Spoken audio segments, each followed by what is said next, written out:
तुमसे छूट कैसे जा रहा है भाई? यही कह रहे होंगे गौतम गंभीर आज मैच के बाद इंडियन टीम को, क्योंकि इंडियन टीम ने इस टूर्नामेंट में अब तक इतने कैचेस छोड़े हैं। तुम्हारा छूट कैसे जा रहा है?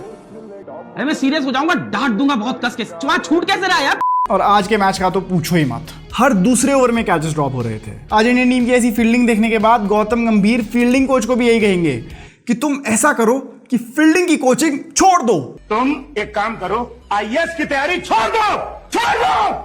नहीं यार, ऑनेस्टली इंडियन टीम की फील्डिंग को इस टूर्नामेंट में क्या हो गया है? हम ऑलरेडी 12 कैचेस इस टूर्नामेंट में ड्रॉप कर चुके हैं, जो टूर्नामेंट में सबसे ज्यादा है। वो पाकिस्तान वाले भी अभी तक सिर्फ 3 ही कैचेस ड्रॉप कर चुके हैं, और हमारे 12 कैसे?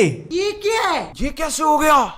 एनीवेज, बांग्लादेश के अगेंस्ट इस मैच को जीतकर इंडियन टीम पहुंच गई है 2025 के एशिया कप के फाइनल्स में। बांग्लादेश के अगेंस्ट में इंडिया का ये मैच थोड़ा एवरेज सा था, लेकिन इसमें अभिषेक शर्मा की बैटिंग, ओ माय गॉड भाई, एक ही तो दिल है, कितने मैचेस में लगातार जीतोगे? बहुत मारा, धागा खोल दिया एकदम। इस मैच में भी अभिषेक ने 200 से ज्यादा के स्ट्राइक रेट के साथ एक 75 रन की नॉक खेली। वो रनआउट भी एक मिक्सअप के चक्कर में हो गए थे, वरना आज तो उनकी सेंचुरी आनी पक्की थी। पिछले मैच में सहवाग ने अभिषेक को ये कहा भी था कि ये जो तुम 70-75 तक के स्कोर्स ले जा रहे हो, कोशिश करो कि इसको सेंचुरी में कन्वर्ट करो, क्योंकि जब तुम रिटायर हो जाओगे और बहुत सालों बाद अपने करियर में पीछे इन स्कोर्स को देखोगे तो तुम सोचोगे कि यार उस दिन सेंचुरी हो सकती थी।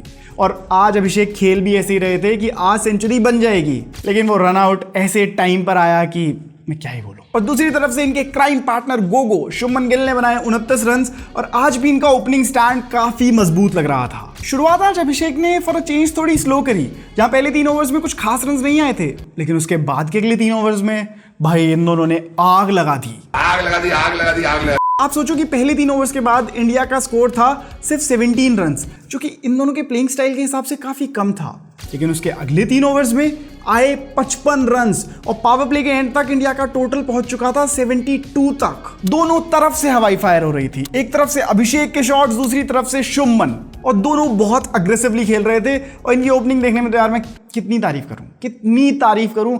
हर वीडियो में ज्यादातर पोर्शन तो अभिषेक शर्मा के ऊपर ही हो जा रहा है, क्योंकि ये बंदा इतना कंसिस्टेंटली परफॉर्म कर रहा है। बट मुझे कोई प्रॉब्लम नहीं है, मैं तो ऐसी और 1000 वीडियोस बनाने को तैयार हूं जिसमें अभिषेक की तारीफ हो रही हो और इंडियन टीम जीत रही हो। 6 ओवर के एंड में इंडिया ने 72 रन बना लिए थे, वो भी बिना कोई विकेट के लॉस पर।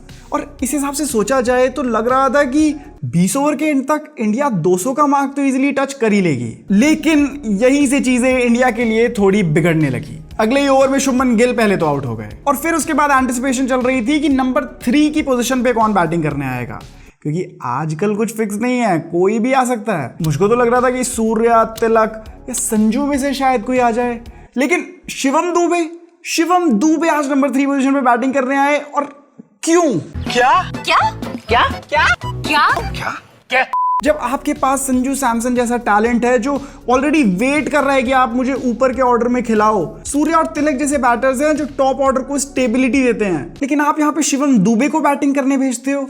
ये बैटिंग ऑर्डर डिसाइड कैसे हो रहा है, पहले तो कोई मुझे ये बताओ। ऐसा लग रहा है कि जैसे बचपन में हम वो एक दूसरे की कमर पे नंबरिंग करके बैटिंग ऑर्डर डिसाइड करते थे ना, बिल्कुल वैसे ही इंडियन टीम में भी बैटिंग ऑर्डर डिसाइड हो रहा है। क्योंकि सही में भाई तुम लोग पुगम कर रहे हो, तुम लोग 16 पर्ची निकाल रहे हो, तुम लोग कर क्या रहे हो इस बैटिंग ऑर्डर को डिसाइड करने के लिए? ये मत कहना कि ये तुम्हारा कोई लॉजिकल प्लान है, क्योंकि इस पूरे सीक्वेंस में लॉजिक तो किसी को नहीं दिख रहा, कुछ भी। क्योंकि यार संजू सैमसन जो कि एक टॉप ऑर्डर बैटर है, अब तक ओपनिंग करते आए थे, हमने किसी तरीके से खुद को कन्विंस किया था कि चलो अब हम संजू को मिडिल ऑर्डर में बैटिंग करते हुए देखेंगे, लेकिन आज 8th पोजीशन तक भी संजू बैटिंग करने नहीं आए। और अगर संजू को टॉप ऑर्डर में नहीं खिलाना जो उनका मेन फोर्टे है, तो संजू को टीम में रखा ही क्यों है? इससे बढ़िया तो जितेश शर्मा को खिलाओ ना, पूरा लॉजिक यही कहता है, क्योंकि वो कीपिंग भी करेंगे और 7-8 पोजीशन पर आकर अच्छी बैटिंग भी करेंगे, फिनिशिंग स्कोर्स भी बनाएंगे। और संजू का चेहरा जब डगआउट में बैठे हुए दिखता है ना, ऑनेस्टली मुझे तो बहुत बुरा लगता है। इंडिया की इनिंग में अनफॉर्चुनेटली सिर्फ तब तक ही रन्स बने जब तक अभिषेक रन्स बना रहे थे, क्योंकि शिवम दुबे, सूर्य कुमार, तिलक, अक्षर पटेल सबके सब 10 रन से कम में ही आउट हो गए। अभिषेक भाई भी कह रहे होंगे कि हर मैच में मेरे भरोसे बैटिंग करने क्यों आते हो? और यही मेरा सवाल भी है कि अगर कल को किसी मैच में अभिषेक परफॉर्म करने में फेल हो जाते हैं, तो हमारा मिडिल ऑर्डर और लोअर ऑर्डर उस तरीके से परफॉर्म नहीं कर रहा है कि वो मैच को कैरी ऑन कर सकें। आज भी सिर्फ हार्दिक ने हिम्मत दिखाई, जहां उन्होंने 38 रन बनाए और इंडिया का टोटल 168 तक पहुंच सका, वरना तो बीच में ऐसा लग रहा था कि इससे भी कम रन में ही हम सिमट जाएंगे। खैर इंडिया की बैटिंग पूरी हुई और उसके बाद शुरू हुई इंडिया की फील्डिंग। और इंडियन टीम ने आज ऐसी फील्डिंग करी कि उन्होंने फील्डिंग कोच की फील्डिंग सेट कर दी। हमें तो बताया जा रहा था कि अब इंडियन टीम में बड़ा ही यंग ब्लड है, कि अब की इंडियन टीम पूरी फिटनेस ओरिएंटेड है, फील्डिंग पे बहुत ज़्यादा फोकस करती है और फील्डिंग में we are one of the best. लेकिन आज का मैच देख के ऐसा लगा नहीं, मजा नहीं आ रहा है। ऐसा लग रहा था कि सारे फील्डर्स के हाथों में घी, तेल और पता नहीं क्या क्या लग रखा है कि बॉल इनके हाथ में रुकी नहीं रही, फिसल जा रही है। सिंपल कैचेस में बॉल इनके हाथों से फिसल रही थी और ये देखना बहुत शॉकिंग था, क्योंकि यही फील्डर्स यूजुअली बहुत अच्छी फील्डिंग करते हैं। बांग्लादेश के सैफ, जो कि एक सेट बैटर थे जो 50 पूरी कर चुके थे, उनके एक ही ओवर में 2 कैचेस ड्रॉप हुए। वो तो अच्छा है कि बांग्लादेश के प्लेयर्स थे और ये एवं से थे।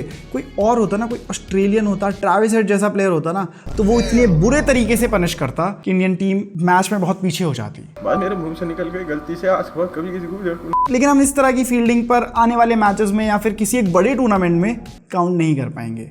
एशिया कप तक तो ठीक है, लेकिन वर्ल्ड कप में this would get punished. India की ऐसी फील्डिंग और ऐसा मिडल ऑर्डर अगर ऑस्ट्रेलिया जैसी टीम के अगेंस्ट आ गया तो मेरे को तो सोच के डर लग रहा है कि क्या होगा। बट एक चीज थी जो आज भी इंडियन टीम के लिए परफेक्ट थी, और वो थी इंडियन टीम की बॉलिंग। इतने सारे कैचेस ड्रॉप होने के बाद भी हमारे बॉलर्स एक के बाद एक विकेट्स लेने की अपॉर्चुनिटी बना रहे थे और कंसिस्टेंटली विकेट्स निकाल रहे थे। कुलदीप, वरुण और अक्षर, ये ट्रायो तो बिल्कुल अनबीटेबल था और बांग्लादेश के बैटर्स के पास इनका कोई जवाब नहीं था। और बुमराह का तो साहब कहना ही क्या, बुमराह का तो कहना ही क्या है। आज तो बुमराह की वाइफ संजना गणेशन, जो कि एक टीवी प्रेजेंटर हैं, उन्होंने भी कह दिया लाइव मैच के दौरान ही कि अक्खी दुनिया एक तरफ और मेरा बुमराह एक तरफ। क्या बात है। और हम सब इस बात से एग्री करते हैं, क्योंकि बुमराह जैसा कोई बॉलर इंटरनेशनल क्रिकेट में है ही नहीं। ये टूर्नामेंट बुमराह के लिए अब तक थोड़ा ऐसा सा चल रहा था, लेकिन आज बुमराह वापस से अपनी टॉप टियर फॉर्म में दिखे और हमें वापस दिखा दिया कि why he is number 1 in the world. बाकी अब देखना होगा कि फाइनल्स में इंडियन टीम कौन सी टीम से भिड़ेगी, यानी कि कल के मैच से डिसाइड होगा कि कौन सी दूसरी टीम फाइनल्स में पहुंचेगी। और फाइनल्स में क्या होगा वो तो वक्त ही बताएगा, लेकिन आई एम प्रीटी श्योर कि कोई भी टीम पहुंचे यार, इंडियन टीम ईजिली वो भी जीत ही जाएगी।